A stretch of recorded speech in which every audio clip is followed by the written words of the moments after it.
Emma stepped off the rattling bus and felt the dry, warm air of northern Patagonia wrap around her like a soft blanket. The sun was just beginning its slow descent behind the distant peaks, turning the sky a gentle shade of rose. Dust swirled at her feet as she lugged her battered backpack toward the small hostel she had booked for the next 2 weeks. Inside, laughter drifted out through an open window, and the scent of fresh-baked bread mixed with the faint tang of diesel fumes from the generator. It was nothing like the crowded city hostels she had known before. This one felt honest and a little wild, as though it belonged more to the land than to the people visiting it. She paused at the doorway, taking a moment to let her eyes adjust to the dim light. Paint peeled from wooden beams overhead, and colorful tapestries hung along the walls depicting winding rivers and soaring condors. A cluster of mismatched chairs surrounded a low table strewn with travel brochures and a few well-worn board games. Somewhere behind the counter, someone strummed softly on a guitar, setting a relaxed, almost magical tone. Emma's heart fluttered with excitement. This was the kind of place where real stories happened. At the reception desk, a young woman with freckles and tangled auburn hair looked up and greeted her with an easy smile. "You must be Emma," she said, and handed over a small metal key. "You're in room 4. We don't have hot water all morning, so if you'd like a shower, best to wait until later." Emma nodded gratefully, taking in the friendly but efficient manner of the hostel manager, Sophia. As Sophia showed her to the back staircase, she pointed out a small kitchen where guests could cook their own meals, and a hammock strung between 2 posts in the garden, perfect for daydreaming under the open sky. The walk to her room felt like a short adventure. Narrow corridors stretched off in both directions, each door painted a different shade: sunset orange, forest green, sky blue. Emma's door was painted pale yellow, and beside it a small chalkboard read, "Room 4, Socks Off, Dreams On." She laughed softly, unlocking the door to find a cozy space with 2 bunk beds, a tiny window that framed the mountains, and a wooden chest where she could store her things. The mattress was firm but clean, and a folded blanket lay at the foot of the lower bunk. She dumped her bag, kicked off her sneakers, and pressed her hands against the cool wooden floorboards. She was here at last. As she unpacked, Emma noticed a young man in the opposite bunk, a teenager dropping his bag with a thud. His hair was dark and swept to one side, and he wore a pair of vintage headphones around his neck. He offered a quick nod but said nothing. Emma smiled and introduced herself, but he only returned a terse, "Hey," before plugging in his headphones and pulling his hoodie tighter around his shoulders. She watched him sketching something in a small notebook, lines and curves that hinted at the mountain peaks outside. He seemed focused, almost as if he preferred the company of his drawings to real people. Over the next hour, Emma wandered the hostel, settling in and meeting a few more travelers. A father and son team from Canada chatted excitedly about ice climbing on a nearby glacier. A pair of backpackers from South Korea compared notes on bicycle tours through Argentina. Emma found herself telling her own story, how she had saved money for a year after college to travel alone, determined to uncover parts of the world only whispered about in guidebooks. Every time she turned around, her quiet roommate was nearby, quietly observing the bustle. He never spoke more than a few words, yet his calm presence felt steady among the whirlwind of excited voices. That evening, a small group gathered in the common area for dinner. People passed around pots of steaming stew, slices of fresh bread, and a pitcher of red wine. A soft guitar tune floated through the air as someone began to play, and soon a chorus of travel tales mixed with laughter. Emma sat next to the quiet stranger, who had taken off his headphones but still avoided eye contact. She offered him a bowl of stew, and he accepted with a simple nod, murmuring, "Thanks." His voice was low but pleasant. She asked his name, and he said, "Luca." Then he went back to listening, content to watch the flames flicker in the small fireplace. During a lull in conversation, Emma began a game of 2 truths and a lie, hoping to break the ice. One by one, guests shared amusing facts. Someone had once hitchhiked across 6 countries in 6 days. Another had narrowly escaped a mudslide in Nepal. When it came to Luca, he leaned back and said, "I once flew in a hot air balloon over the Sahara. I've never eaten chocolate. I speak 4 languages." The group guessed, laughing, but Luca remained inscrutable, nodding when someone got it right or shaking his head otherwise. Emma realized he was a puzzle. Every clue piqued her curiosity more. Later that night, Emma lay awake in her bunk, listening to the wind sigh through cracks in the wooden window frame. Somewhere outside, the call of a distant bird echoed through the mountains. She thought about Luca's quiet demeanor, the way he sketched the mountains as if memorizing every ridge. She wondered about his stories, why he kept them hidden behind headphones and polite nods. As exhaustion overtook her, she decided that in the morning she would speak to Sophia and see if there was more to learn. Early the next day, long before sunrise, Emma tiptoed through the corridor toward the small kitchen.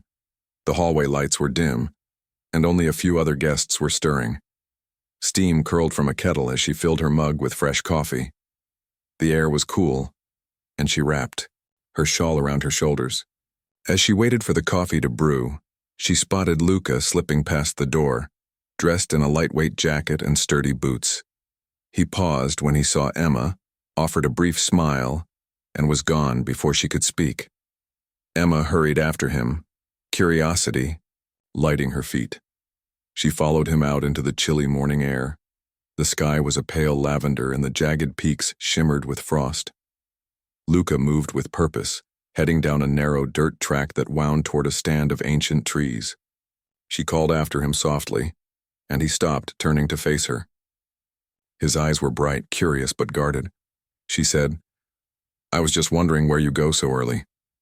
He hesitated, then pointed toward the tree line. "I like to watch the sunrise from a clearing," he said quietly. "It helps me think." They walked together side by side, the hostel shrinking behind them. The chirp of crickets gave way to the rustle of leaves as they entered the grove. Slivers of sunlight began to peek through, painting the ground in gold. Emma felt her breath catch. This was the kind of moment she had traveled halfway around the world to find. Luca set his backpack down, pulled out his sketchbook, and began to draw with swift, confident strokes. Emma settled on a fallen log, drinking in every detail of the view. The rosy glow on the horizon, the shadows dancing between the trees, and the silent focus of the stranger beside her. As the sun broke, fully above the ridge, Luca closed his sketchbook and looked at Emma. "This place changes every morning," he said. "No 2 sunrises are the same." Emma nodded, feeling a sense of kinship deepen between them. She realized that appearances could be deceiving. The quietest people often carried the most beautiful stories inside them.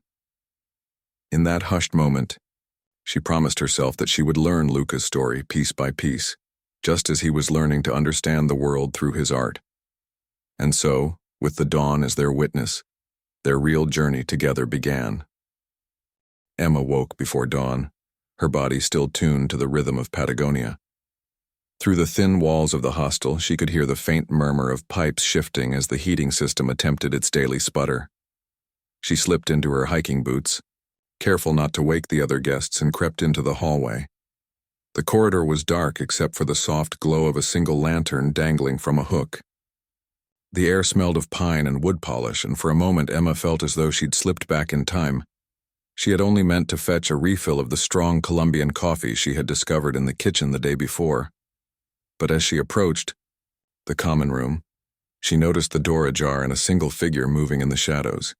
It was Luca, already dressed in his travel-worn jacket and a sturdy pair of cargo pants.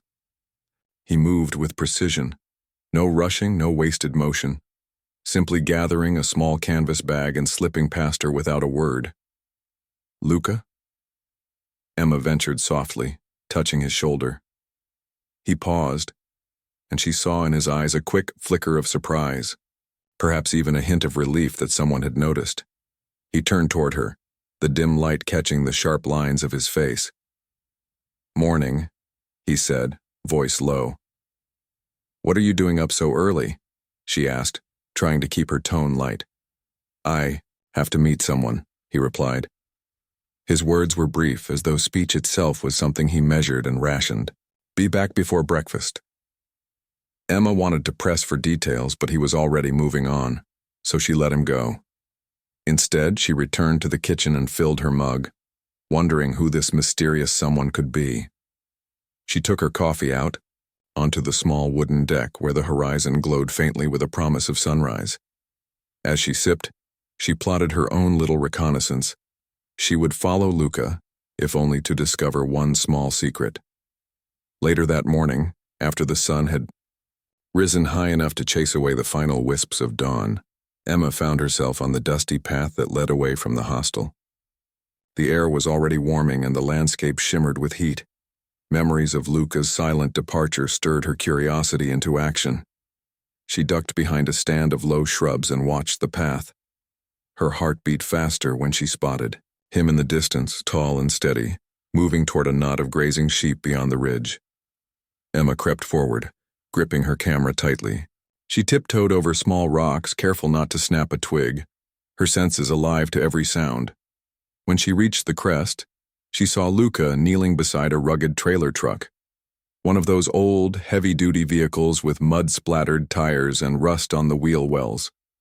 He was unloading crates stamped with unfamiliar logos, a stylized sparrow, a circular emblem with crossed tools, and labels that read, "Fragile" and "Keep Cool." A man appeared from behind the truck's cab, tall, with a thick beard and a broad-brimmed hat. He nodded at Luca, then bent to inspect one of the crates. Emma held her breath, tensing to leap out and introduce herself, but something about the scene gave her pause. She was an intruder here, peering into a moment not meant for her eyes. She had just turned to slip back toward the scrubland when a folded slip of paper caught her eye, jutting from Luca's jacket pocket. She lingered and watched him extract it. Ink scrawled on the paper spelled out a single word: Expedition. Beneath it were coordinates, latitude and longitude that meant nothing to her, but clearly meant everything to him. Emma's mind raced. An expedition? Had she misjudged him as a simple backpacker? Her imagination ran wild. Was he organizing an archaeological dig, a wildlife survey, maybe even a secret rescue mission? The word whispered of adventure and danger, of hidden missions that took you far from well-worn trails. She froze as the man in the hat turned and caught Luca's eye. Luca stiffened, but then offered a crisp nod. The man handed him a metal clip. Luca released his bag and accepted it, and they spoke in a voice too low for Emma to hear. She watched Luca pause, his forehead creasing as he read a note the man handed him, then merely nodded again. Emma's pulse drummed in her ears. She could see their backs as they reached for more crates. Deciding the time had come, she stepped out into the open, raising her camera. The click of the shutter echoed across the field, and both men spun around in unison.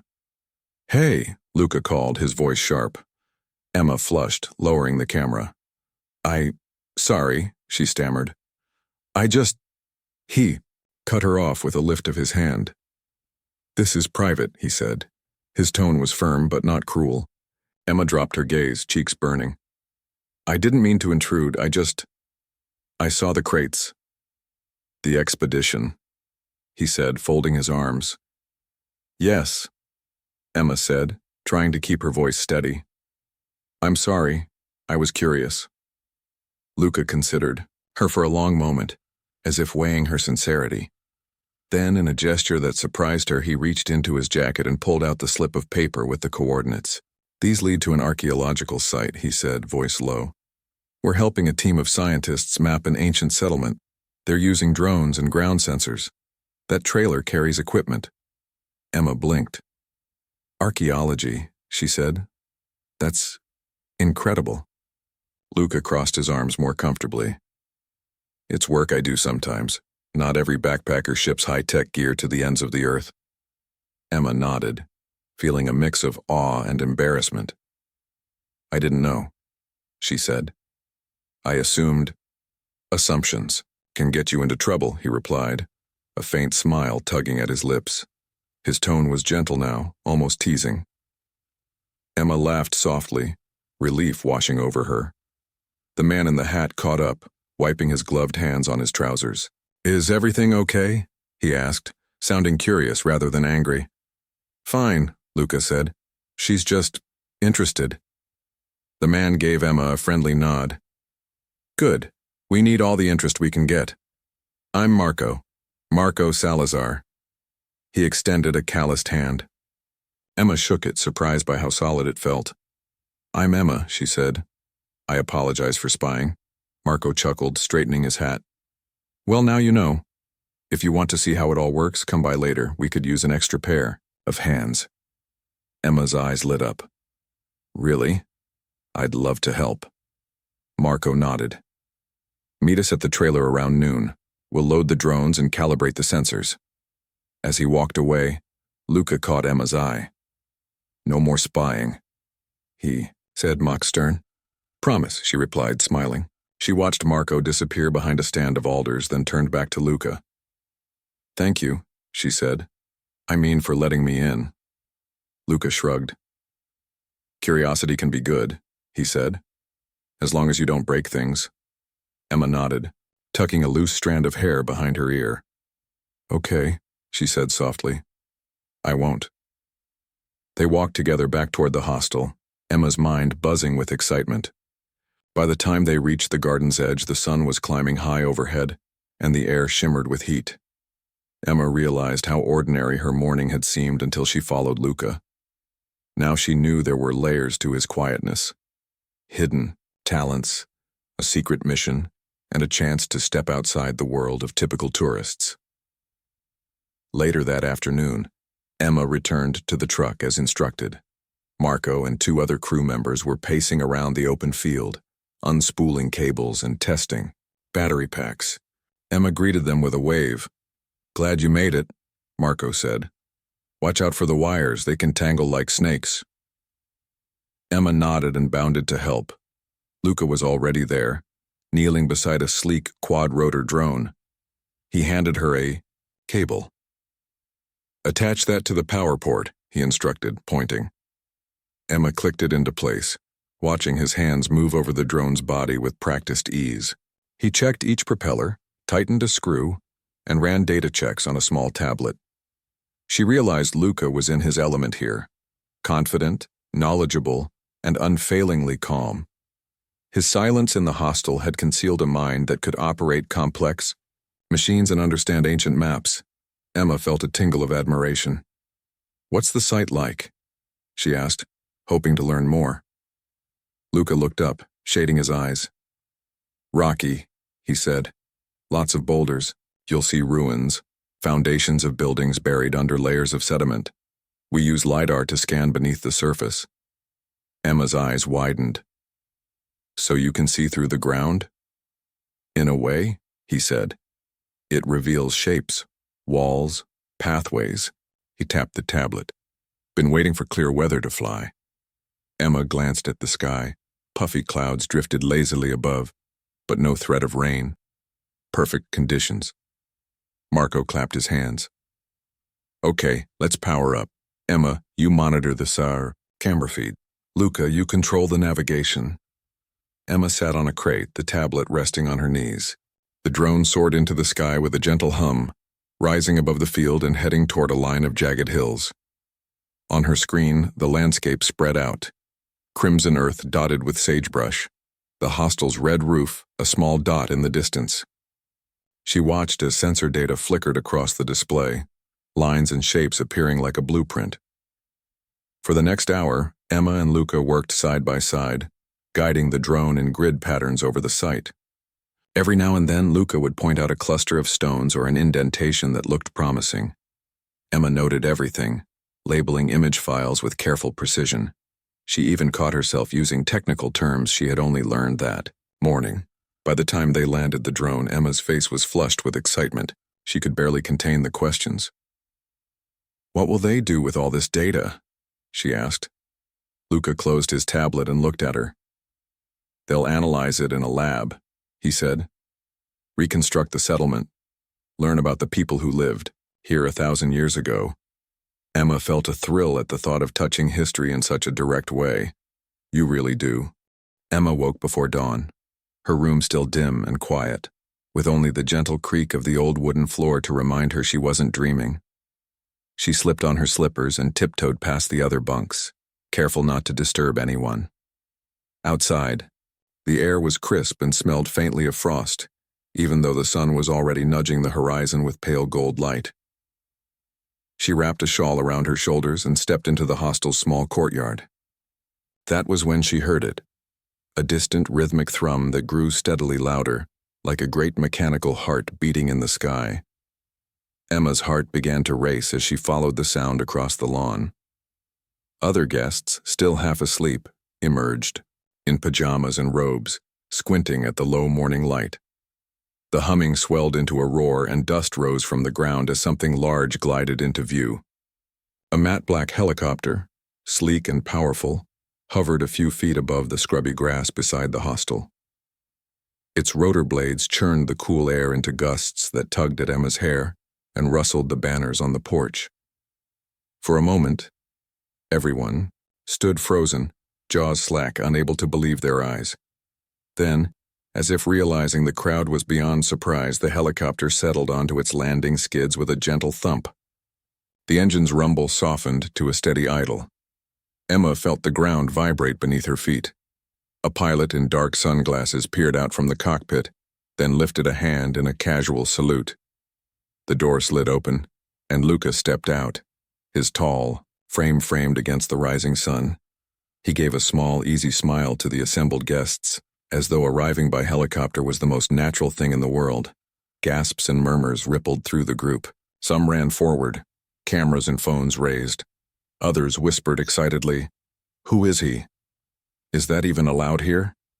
Emma stayed back, stunned, her mind racing to catch up.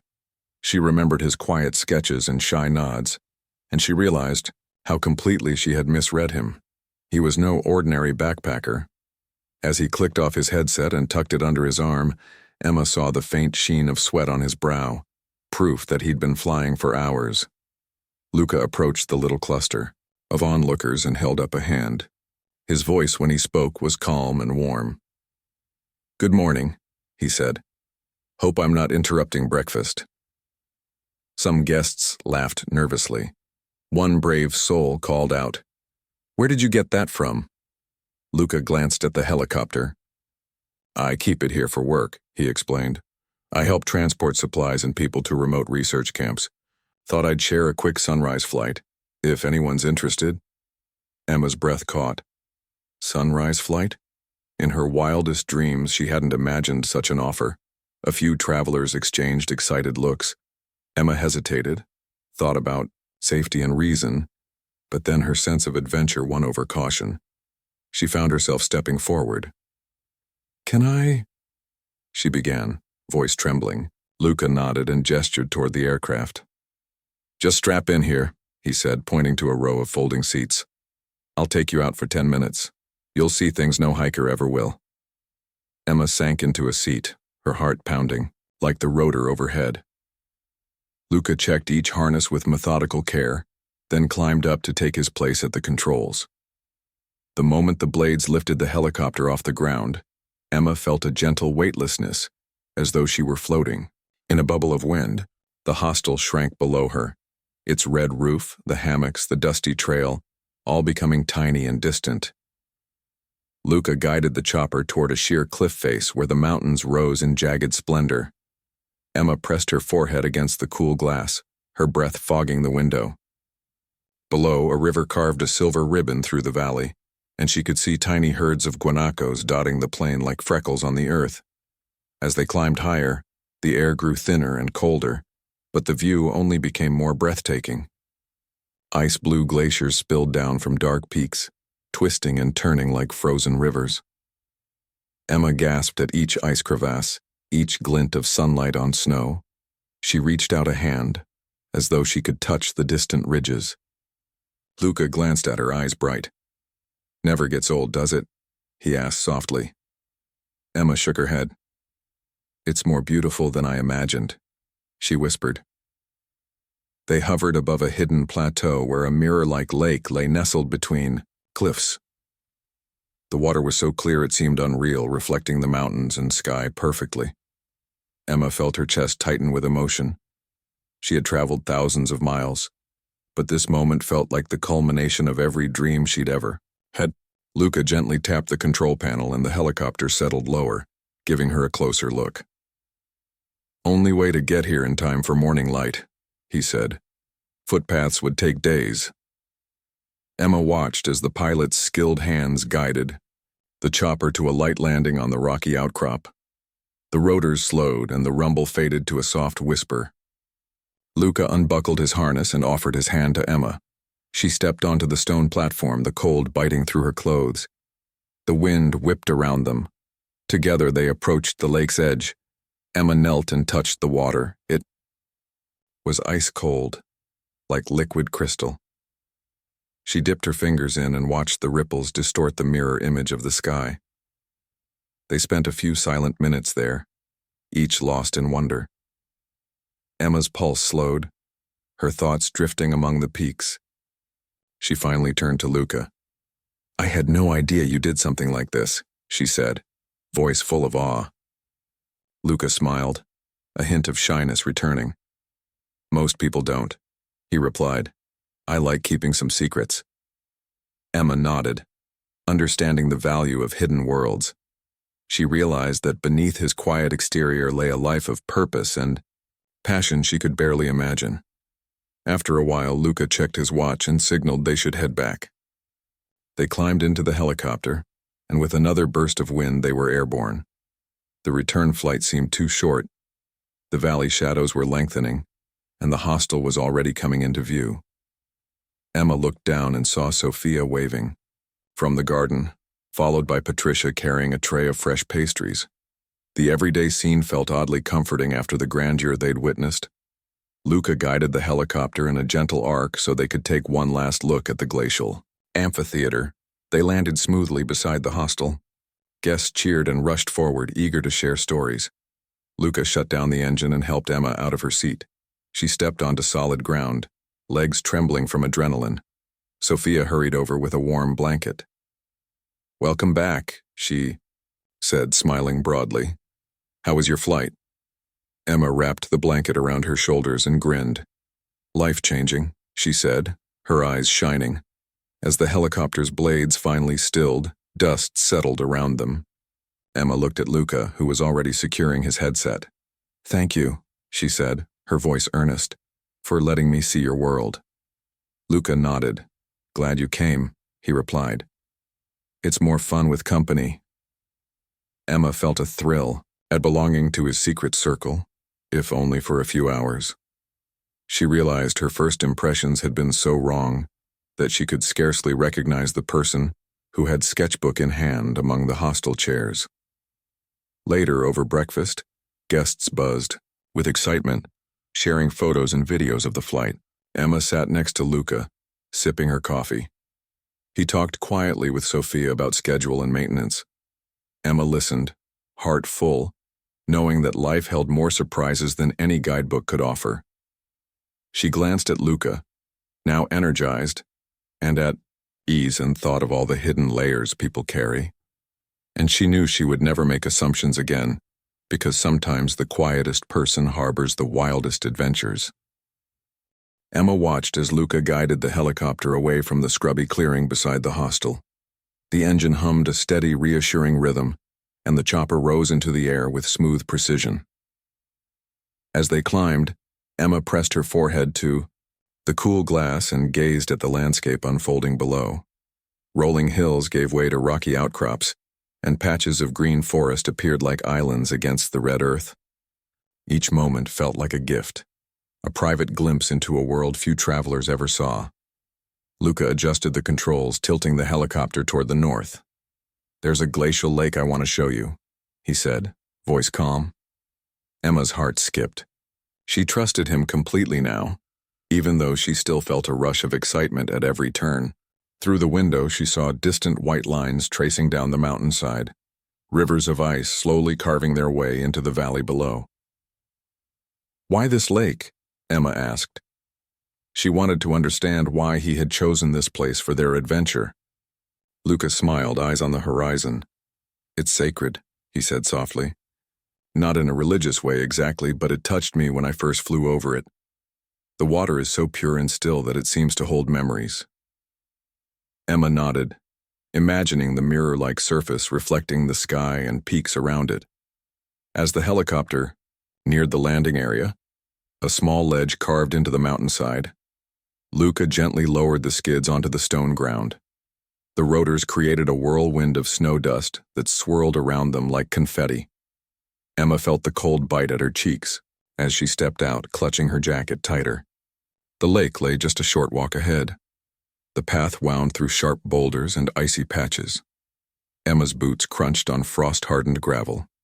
Between the rocks, tiny alpine flowers clung to life, their petals bright against the gray stones. A thin layer of snow glistened underfoot. Every breath she drew felt fresh, as though the air itself had been purified by the glacier above. When they reached the lake's edge, Emma gasped.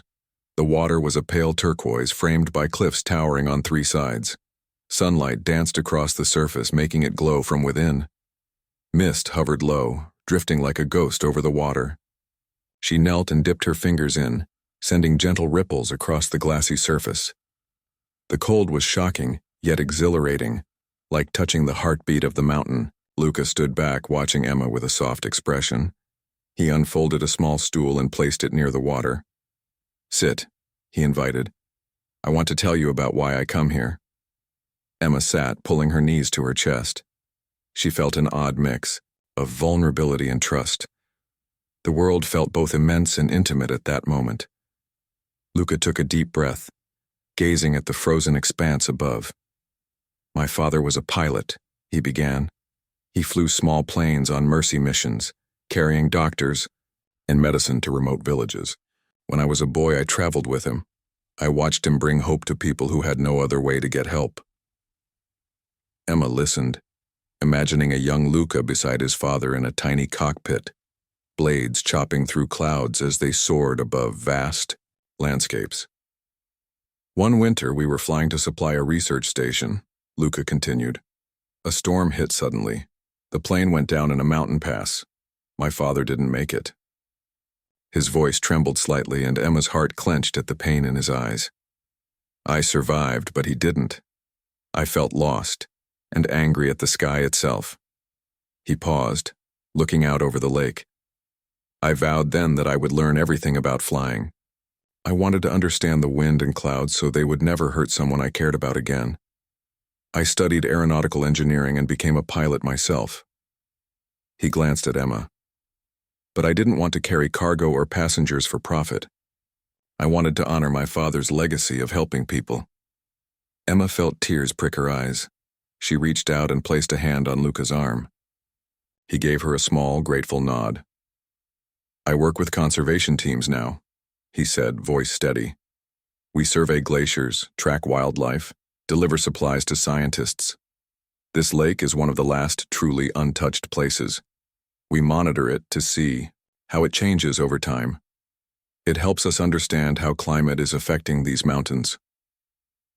Emma looked back at the water, seeing it differently now, as a living record of the Earth's health. She thought of ice melting, of rivers rising, of habitats shifting. "That's so important," she said softly. "I'm honored you brought me here." Luca folded his arms, a small smile playing on his lips. "I wanted you to see why I'm quiet in the hostel," he said. "It's not shyness. I'm listening to the world." Emma nodded, remembering her first impressions of him sketching by the firelight. His silence hadn't been emptiness. It had been focus. He had been absorbing details, preparing to share them one day. They sat in silence for a while, the only sounds the whisper of the wind and the distant drip of melting ice. Emma savored the moment, feeling it settle into her memory like a photograph. She reached into her backpack and pulled out a small notebook and pen. "May I?" she asked, offering it to Luca. He took it with surprise, then began to sketch the outline of the lake, its oval shape, the cliffs, the ribbon of snow above it.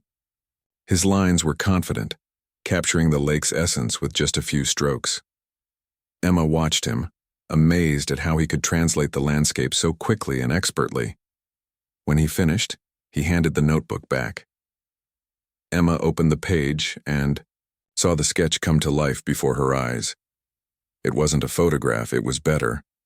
It held the feeling of cold air, the thrill of discovery, the reverence of witnessing something sacred. "Thank you," Emma whispered. Luca stood and offered her a hand. "Come," he said. "I'll show you a cave I found." They followed a narrow ledge that led around the lake to a dark opening in the rock. Inside, the cave was silent and still. Icicles hung from the roof like crystal daggers. Emma felt the temperature drop as she stepped deeper. Luca clicked on a small flashlight and shone it on ancient markings etched into the stone. "These carvings were made by an indigenous people hundreds of years ago," Luca explained. "They came here for rituals, to pray for rain. This place was and still is their sanctuary." Emma traced the spirals and animal shapes with her eyes. "It feels holy," she said. Luca nodded. "We have to protect it." They left the cave and climbed back into the helicopter as the afternoon sun moved toward the horizon. Emma felt a deep connection to the land, to Luca's mission, and to the stories etched in rock and ice. The return flight was quiet, both of them lost in thought. Back at the hostel, guests gathered eagerly for Luca's safe return. Emma stepped off the skids with a new sense of purpose. She caught Sophia's eye and nodded. Sophia understood. They had seen something extraordinary. That evening, Emma sat by the fire, recounting the day's adventure to wide-eyed travelers. She told them of the shimmering lake, the sacred cave, and the sketches that captured a moment in time. She spoke of Luca's father and the vow that had shaped his life. Her voice was animated, her words simple but vivid. The faces around her glowed in the firelight, each person transported for a moment to that hidden mountain haven. As the fire crackled and stars emerged in the sky, Emma realized how deeply her journey had changed. She had come seeking adventure, and she had found something more. A friendship built on trust, a lesson in humility, and a story that would stay with her forever.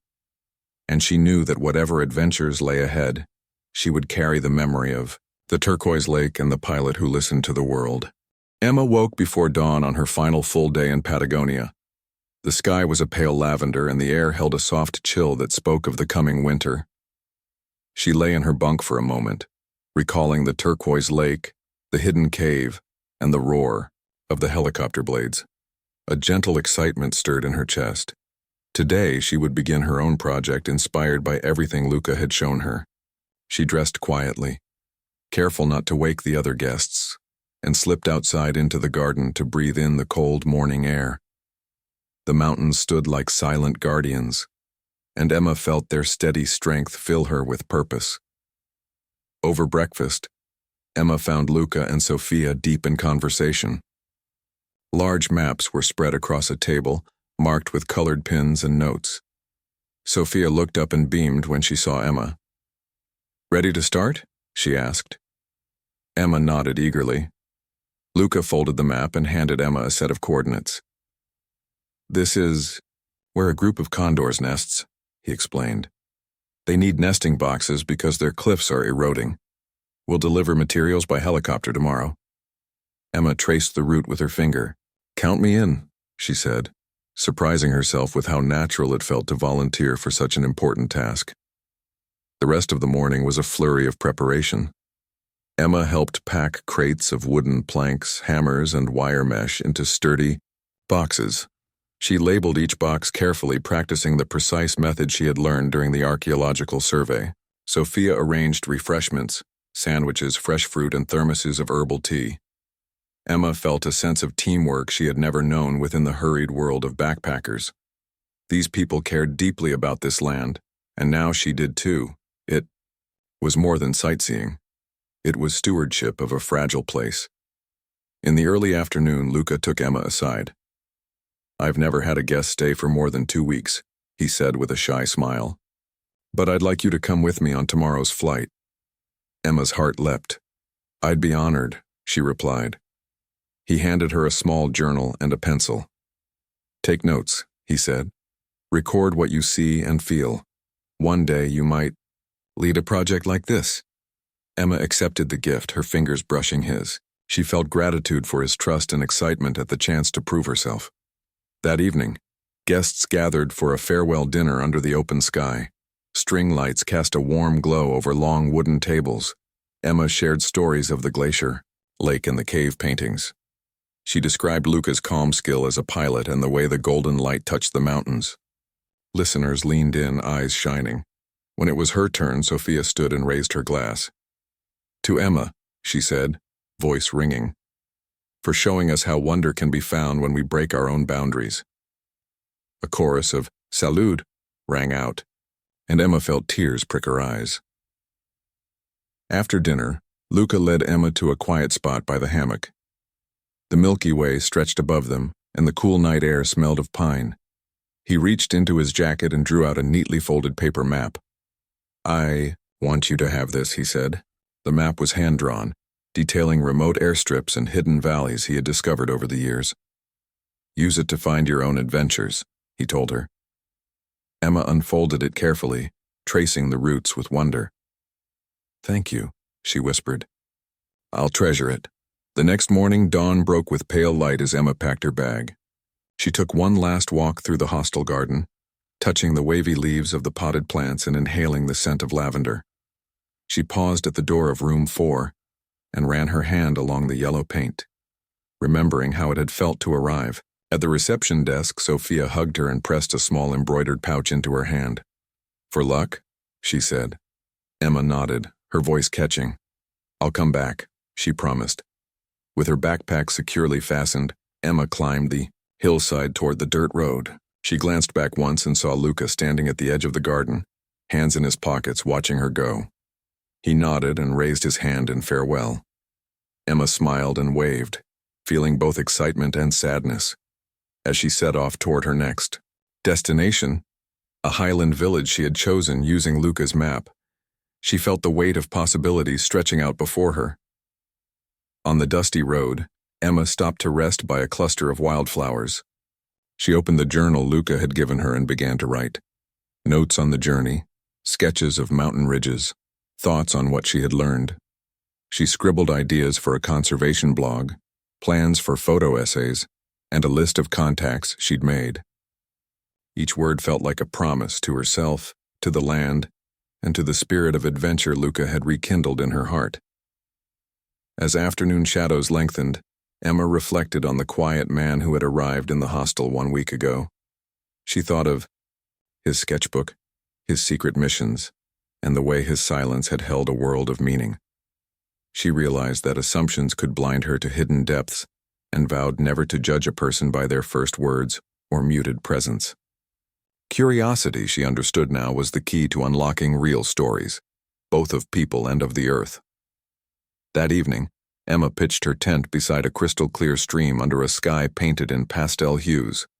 She unpacked Luca's map and studied the next route. Her heart thudded with anticipation. The world beyond this stream was vast, but she felt ready. The quiet pilot had shown her how to listen to the wind, read the landscape, and follow her own curiosity. Emma lay back, the map spread beneath her, and gazed at the stars. In their silent light, she saw her future, bright, open, and forever, shaped by one unexpected friendship in a dusty Patagonia hostel.